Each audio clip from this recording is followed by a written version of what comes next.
My name is Dan Young, and welcome to the Millionaire Code podcast. I'm a self-made guy that has made multi-million-dollar businesses from scratch. There's no way I could have done it without the help of mentors who provided me with the wisdom and guidance to help me create the formula for success. Each week on my podcast, I'm going to interview a hugely successful business person that will provide you their secrets to success, and that way can act as your mentor too. I can't wait to share their stories and takeaways with you. Welcome to Dan's Millionaire Code.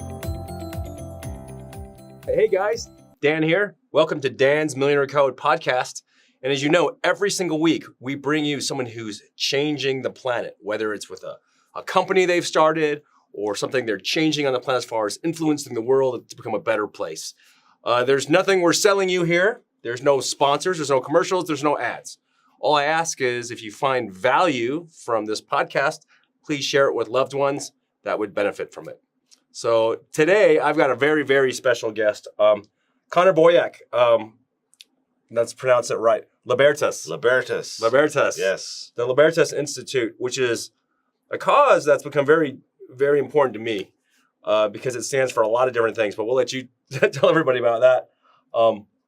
But Connor, he's a ultra mega world-changing superhero in my mind. Standing up for things that most people are too chicken to stand up for, and actually rallying resources together to make stuff a reality. And so let me just read the mission here off your site, Cool. and then you can go into really what you do. So Libertas Institute clears the path of opportunity for each Utahn by removing obstacles that limit freedom. You founded Libertas Institute in 2011, and you're the president. Yeah. You're also the president of the Association for Teaching Kids. Economics, okay. Yeah. Yes. So we met many years ago through John Pastana. Yeah. And he's a big supporter Yeah. of you guys He's our as well. chairman. Yeah. He's your chairman. Chairman of the board. Yes. So talk about what you guys do, maybe what's big on the agenda. So first question I usually get is like, what is Libertas? What does it mean? Like, it's a weird word. Most people say Libertas, you know, and it actually could be pronounced that way because it's Latin, which is a dead language, right? So like, who knows actually how specifically to pronounce things. But when I started it, I asked someone who knows a ton of languages, and I'm like, all right, how do you pronounce this thing? He's like, well, you could pronounce it Libertas, you could pronounce it Libertas, and I liked Libertas, so that's what we ran with. But actually, the Statue of Liberty, her name is Libertas. It's the Roman goddess of liberty. And very few people like know that she has a name. That's the Roman goddess of liberty that they kind of built that after. So we're all about liberty. That's our whole thing. We're what's called a think tank, right? So we sit around like figuring out how to change laws, how to strategize, how to galvanize the public and rally people behind going and doing some kind of social change or legal change. So we've been at that now for about 7 years, and we've probably changed over 40 laws at this point, and really substantive stuff too.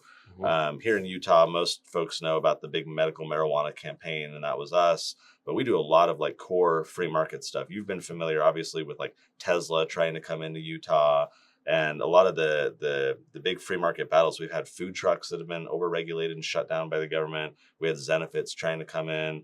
We had problems with like Airbnb and Uber and Lyft. And every time you get these like disruptive free market companies trying to come in, that's kind of our bread and butter, is trying to clear the regulations and the protectionism out of the way so that these businesses can thrive, so we can have a free market economy. And that's kind of what we're all about. We literally spend all day trying to figure out how to help business owners thrive and be able to serve people and make sure the government is staying out of the way enough so that they can do their mission. The business owners can do their mission and help us all benefit. Wow, that's huge, man. And boy, the medical marijuana one was a big one. Very emotional.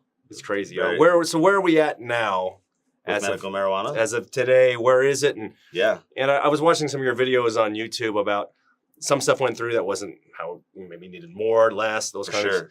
So, I mean, we're in Utah, very socially conservative place, right? And so we've been at this now for about 5 years, and it was up at the Capitol a slog because most legislators are LDS or Mormon, so they're very kind of naturally socially conservative, and it was very tough, and we couldn't really get anything done. So we did a ballot initiative. That was Prop 2 that passed last year, passed by, I think it was like 53% of the vote. And but the legislators have the ability to change a ballot initiative, and we knew that going in, that they hated Prop 2 because it from their perspective, it was too loose, it was too, broad, too recreational. And so we negotiated, myself and our vice president were the lead negotiators with all of the opposition. So this was law enforcement, the medical association, the LDS Church, the Senate president, the Speaker of the House, the governor's office. So we sat in a room for dozens and dozens and dozens of hours. I think we totaled well over 100 hours by the time we were done. Just high stakes negotiations, trying to figure out how to come up with a proposal that was close to what the public had voted on. So broad program, broad condition list, help a lot of people, but it tightened up these kind of looser areas that the opposition was more concerned about.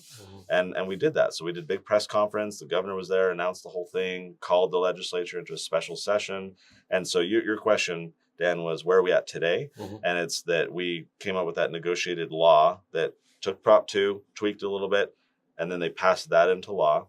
That program is now in effect. So currently, right now, patients have legal protections to be able to use medical cannabis.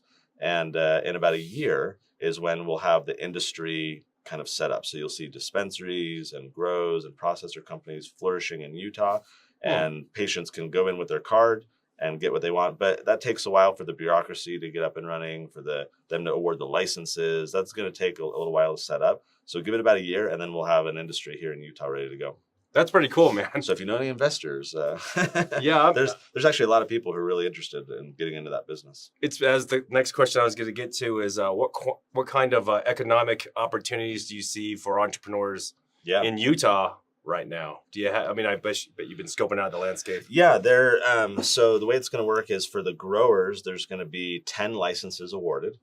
And then for the dispensaries, there's going to be 7 to start. I mean, it'll probably grow over time, but that's where we're starting with. And in fact, just this week, we had a meeting with the Department of Health, which is kind of overseeing all the dispensary part of it. And then people who are interested in applying for a license that we've contacted or who have contacted us just that we know about. There were almost 70 people in the room. Wow. And a lot of those people I don't think are going to have the financial ability to pull something like that off. I mean, it's going to cost a lot of money to set this up. But the curse and the blessing of having this kind of tightly regulated market with just a few licenses is that the downside is we're not going to have a ton of dispensaries, which inhibits the ability of patients to get access more close to where their home is rather than having to drive 20 minutes. So that's the downside of what we had to do in this negotiation. The upside for the business owner is if you're only one of 7 dispensaries rather than one of like 30, you're concentrating the profits. And so I think there's a lot of people who are very interested in trying to be awarded one of those licenses so that they can... Maybe we should open one. All right, let's do it. Yeah. I actually got asked throughout the whole campaign, are you in this for money? And I'm like, I swore up and down, I'm not getting into the business. I'm not doing it. I applaud those who are. We need those people to serve the patients and be able to provide that product. For me, it's always been about a profound injustice of someone who is suffering from cancer, chronic pain, epilepsy, whatever. And here's this medicine that can help them. And the government is saying, we're going to throw you in jail if you use it. Especially the stories we've seen around the country and how many states have gone this way now. Obviously, a lot of people abuse it. A lot of people use it recreational. There's no question about that. But to me, it was always an injustice that these sincere, legitimate patients wanted to do it legally. They wanted to follow the rules, but they were being told they couldn't. And so that's what's driven me for the past several years on this issue to change. And we have. And so we're kind of bird dogging right now, the implementation, making sure that the regulators do it all right and everything goes according to plan and everything's looking good. I'm very hopeful. You know, it's interesting. I follow you on Facebook and your personal stuff too, right? And we're friends on there. And man, some of the posts that things people say, I mean, because you have a LDS background, right? And some people, man, they're pretty darn aggressive. And and I've seen some of these threads go on eternally. And it's like you almost get tired because people are just crazy. You want to talk about that a little bit and how have you dealt with that, man? That's crazy. So I had to call the police. I've never had to do that before. During this campaign, I had to call the police because what happened was when we announced that we were negotiating, you had a lot of people who maybe hate the LDS Church, hate Republicans, hate that the LDS Church and Republicans control Utah, socially and politically.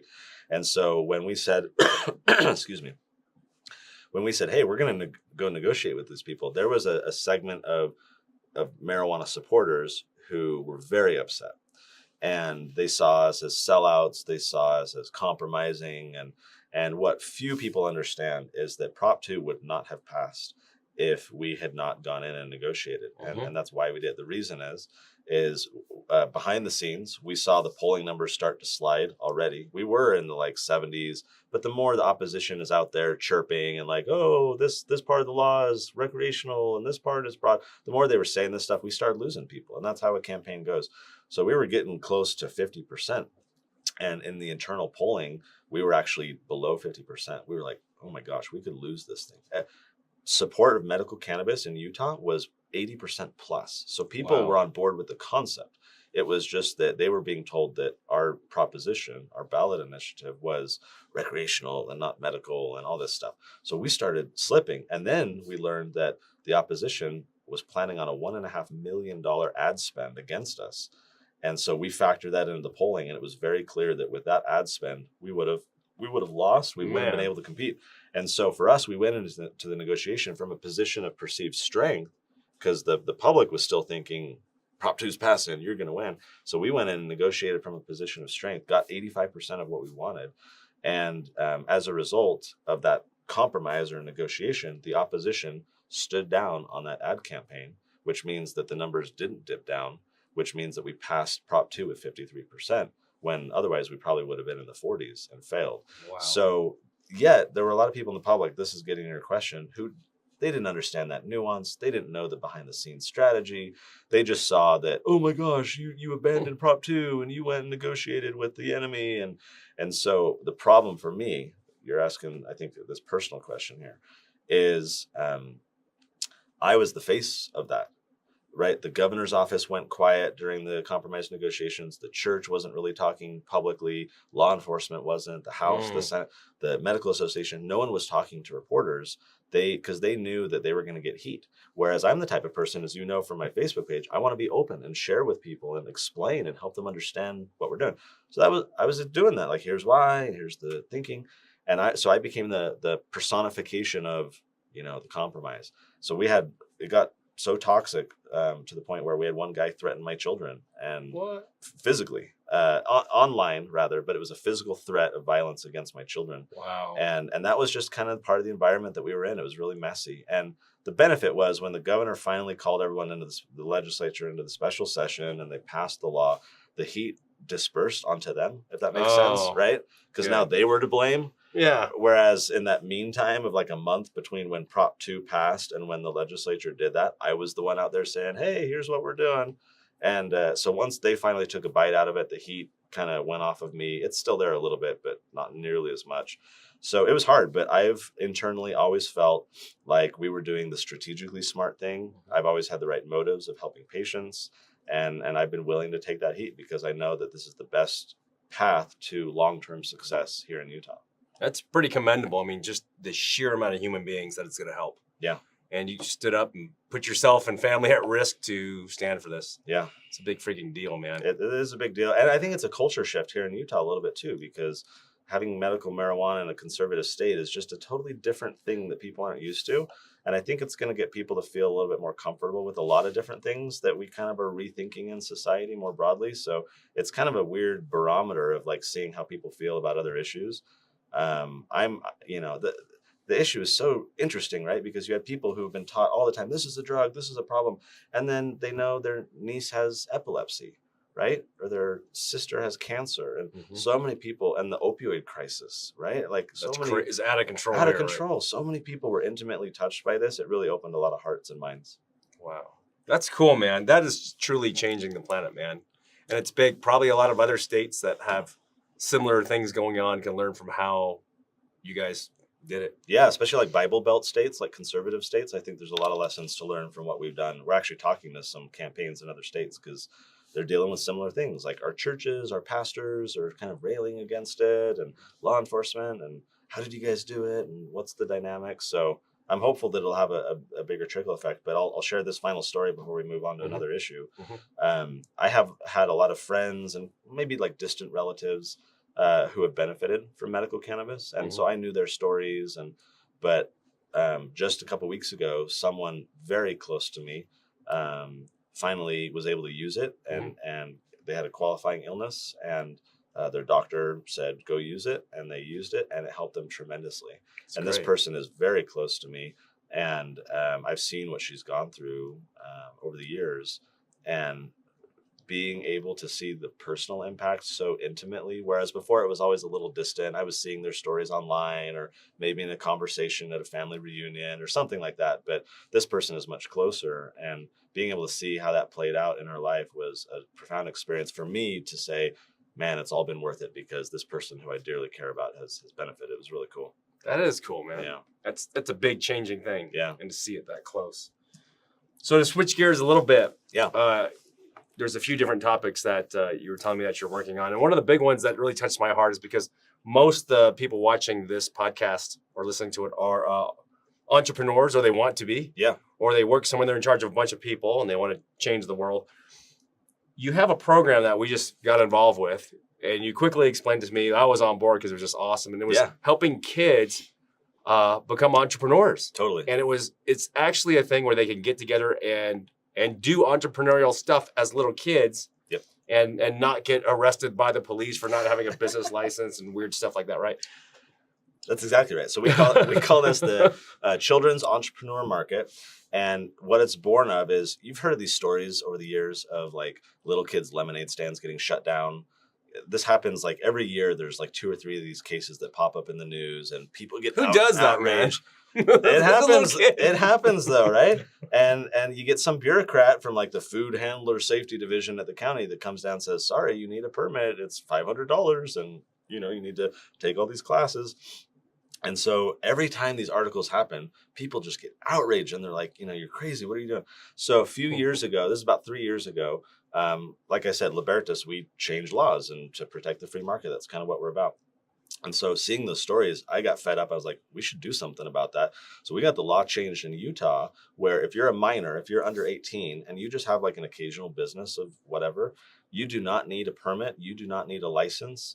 And in most cases, you don't have to pay taxes. There's an exemption for that too. But we were focused on the permit and the license to say, you shouldn't need a business license. You shouldn't need a food handler permit. If you got a little lemonade stand, leave the kid alone, right? Like that's passed now. That passed. That is right now, on, dude. That is now the law in Utah. We literally have an actually free market for kids. No permits, no regulations. I was thinking about this. How many children's dreams have been crushed because somebody enforced them selling lemonade or doing whatever, it's brownies, whatever they're selling, because someone said, it's bad that you're doing. I mean, and so they give it up. How many businesses never happened? How many things were never invented? Here's where your question gets really interesting. It's one thing to think about those altercations where like they're shut down, they were trying. Yeah. But what I think more about is the cases where we don't see, where a kid says, I want to do this. And the parent might say, well, it's too expensive to get the permit, or, oh, we'd have to go through all these regulations and it doesn't make sense. So the fact, maybe they weren't enforced and shut down, but the fact that bureaucratic weight was sitting on them is what inhibited them in the first place. And we never saw them try and set up a business at all. Because of fear, right? Exactly. They didn't want to go through the hassle. They didn't have the money. And so for us, we passed that law, and it was fun. And it was like, yay, lemonade stand freedom in Utah, right?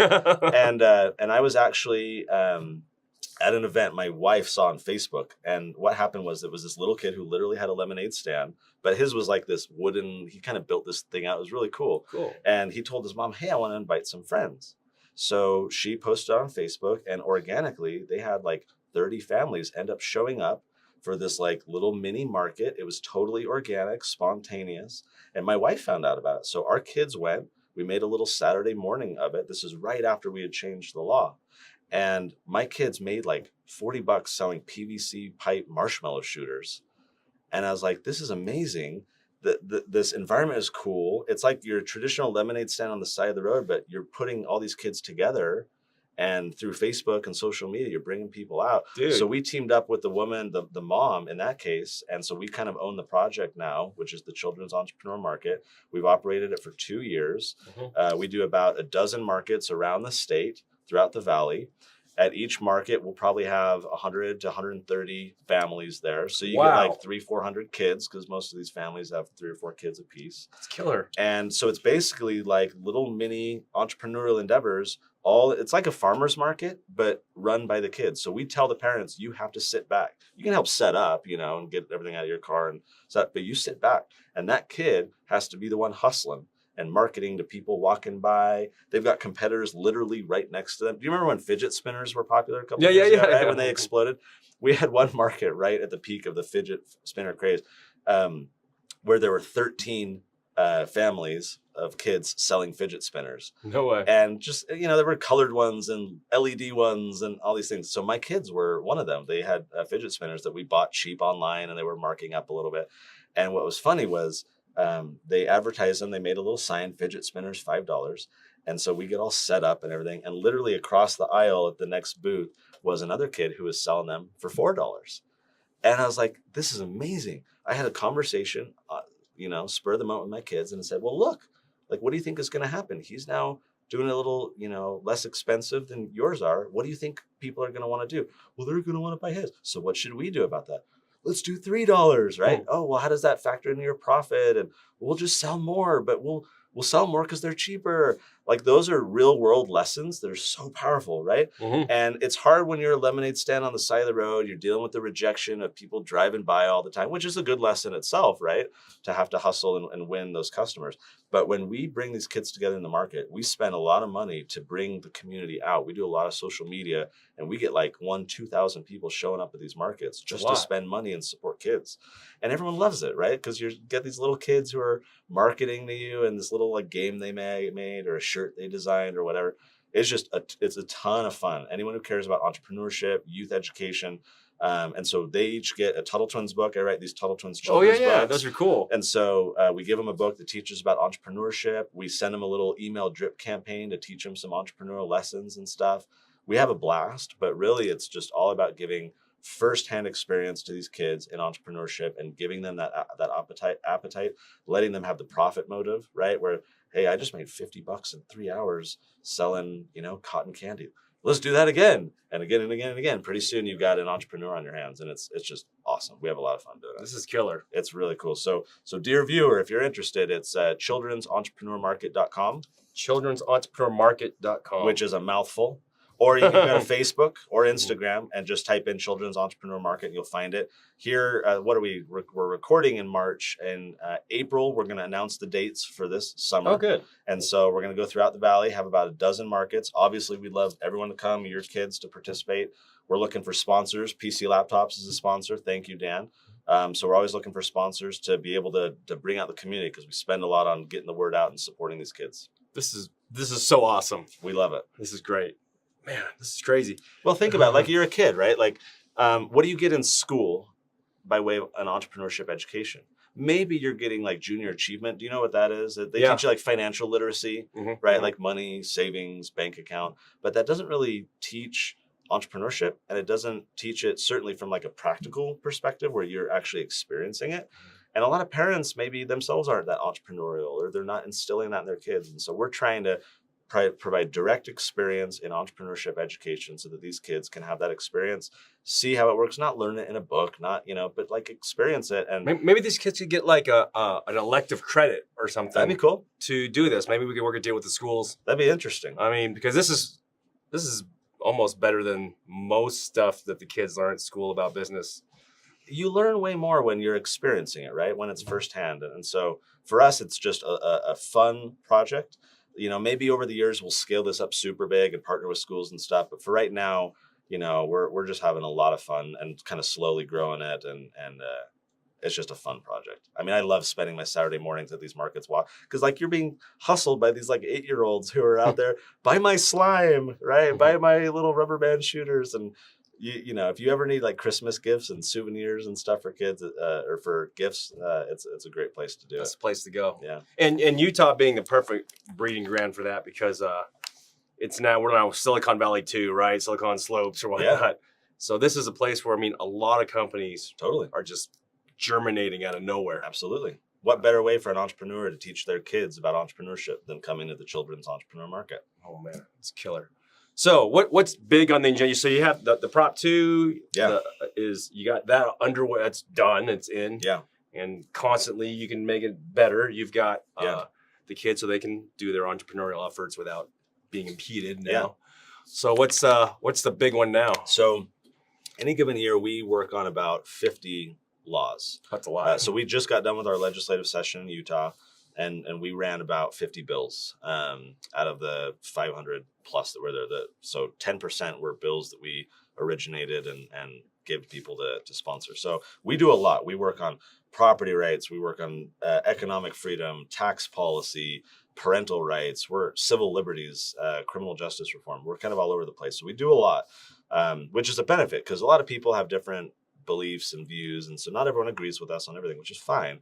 But we work on so many different things that pretty much everyone loves at least some of what we do because we're so spread around. One thing that I talked to you about that's probably our biggest focus for this next year is what was it called? The tangible personal property tax. You remember when we chatted about this? Mm-hmm. This is an insane tax. So viewer, like you're a business owner, right? Or want to be business owner. You've either experienced this or you pay someone else to experience it on your behalf so you don't have to pay attention to it, or you don't know about it yet and you're about to, get upset like I am. So this this table, this computer, this chair, 2 chairs, the camera equipment, you bought all these things, right? Mm-hmm. You paid sales tax when you bought them. Mm-hmm. But you as a business owner are also required every single year to pay property tax on this. When you think property mm-hmm. tax, you think like your land, right? Your home, where you live and everything. And that's called real property, right? That's real property. Then there's tangible property, which is stuff.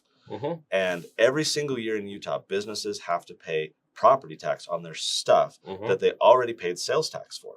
Like this is the most ridiculous thing ever. And so we get asked, who thought of this? This is like an insane thing to make me pay a double tax on stuff that I already bought. Well, here's what's weird. This tax is older than Utah. So before Utah was even a state, it was a territory. Okay. And this is how government was funded way back when, before you had income tax, before you had sales tax, before you had, gas tax and all these other taxes. It was property taxes mm-hmm. and they had real property and tangible property. So when you had your homestead and a wagon and a horse, and a bed and whatever, that you had very little property. And so when the tax assessor would come, you would be assessed on your real property, your land, and then the few products that you own, the few items that you own. And that's just the way it was. And over time, they had more taxes, different types of taxes. And then what happened is the Constitution was amended to remove residents from the tax. So because homeowners used to have to pay this same crazy property tax on your stuff. Oh wow. So the Constitution was amended, said no, we're not going to do that for residents, we'll still do it for business owners. And that's why most people don't even know about this, because most people aren't business owners, they're employees or something, or they're small business owners that they just yet haven't experienced this. So this has been around longer than Utah, 120 some odd years. And business owners, it's ridiculous. Like you might pay, like for your business, Dan, you might pay like, let's say $1,000 in this tax. Compared to all the other taxes you're paying, it's not that much money. So it's not so much that it's necessarily the amount of the tax you're paying, it's the compliance. So what you're having to do, or your CPA or whoever, right? Those who own businesses, you have to every year count up your property. How many chairs do I own? How many tables do I own? How many computers? Like you sell computers. You got a lot of equipment around here and everything, right? Mm-hmm. So it's crazy. You count it all up. You have to depreciate it across like 14 different depreciation schedules, depending on what category it's in. You count it down over the years through depreciation. You just have to like manage all of that. Who wants to keep track of what year did you buy this computer in? Which depreciation schedule is this on? And it's nuts. So you pay some money. Yeah, it stinks. It's a tax. But it's the compliance burden that's crazy for business. Like you just want to go run your business. You don't want to have to count up property you bought 12 years ago and figure out how many cents to pay on it. Here's a quick story. We had this guy who he does leather working. He makes like little wallets and gun holsters and things like that. He lives in St. George, and it's just a little hobby business for him. It's a small little business on the side, and he got audited for this. So people get audited all the time for this tax. In fact, we talked to Vivint about that. They got audited. It was crazy. It was like a multi-day experience just going around counting up stuff, and it's nuts. So this little leatherworking guy got audited. The auditor's sitting across the table from him. He's got all of his leatherworking supplies on the table. This auditor literally counted the number of needles he had, the number of spools of thread he had. Jeez. Like, isn't that insane? So John Pastana, right, our chairman of the board, the mutual friend, he was sharing an experience when he got audited, and they audited him and counted the wires in his walls. Like they were getting down into the nitty gritty. Wires?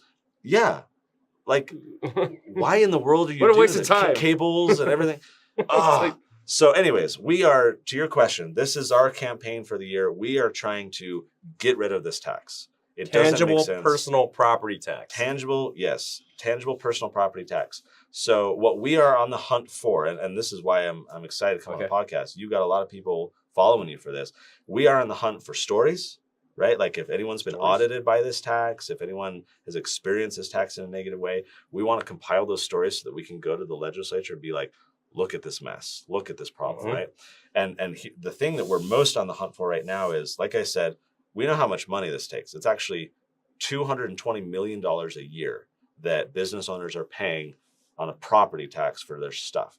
It's a lot of money, right? However, what we don't know right now is what is that compliance cost? So for your business, maybe you pay $1,000 in the tax, but maybe you paid $6,000 in man hours or labor, right? For your CPA to have to do everything and manage all that. Like the opportunity cost of your employees, or you, if you're the business owner doing it, to not be able to grow your business, but instead to have to manage this whole depreciation. It's pretty massive time. Right. How much is that? So we want to do an economic study. We want to hire an economist to be able to assess that and try and calculate what is the estimated compliance cost. So $220 million in taxes, what if it's over $1 billion in compliance that we're pulling out of our economy just because of this crazy tax? So we got to do that. It probably is. It could very well be, but we don't know that. So it's going to take us about 30 or 40 grand to hire an economist and do this study over the summer. That's what I'm on the hunt for, fundraising, trying to find who's really irked by this tax,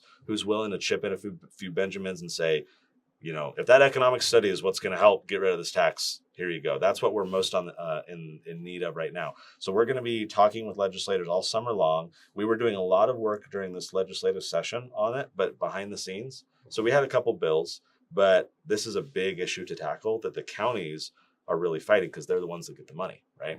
And so we had a lot of behind the scenes conversation. We weren't able to get anything done during the session because it's going to have to extend into the summer, a lot of these negotiations and everything. So our plan is in the next legislative session, we're going to make this happen, and we need help to do it. So for anyone who's really irked by this and thinks it's a crazy pioneer era tax like I do, help us. Like we want to do this for business owners to help out. You guys are awesome because this is not just politically driven. It's outcome driven to help human beings. Yeah. And there's no hidden agenda or anything like that. That's why I really like that it. you know of. That's why I really like it. I mean, it's amazing that you're helping these kids. You're dealing with this personal property tax, the medical marijuana thing, and you have 50 things on the agenda right now. So there's a lot of things. Yeah. Okay.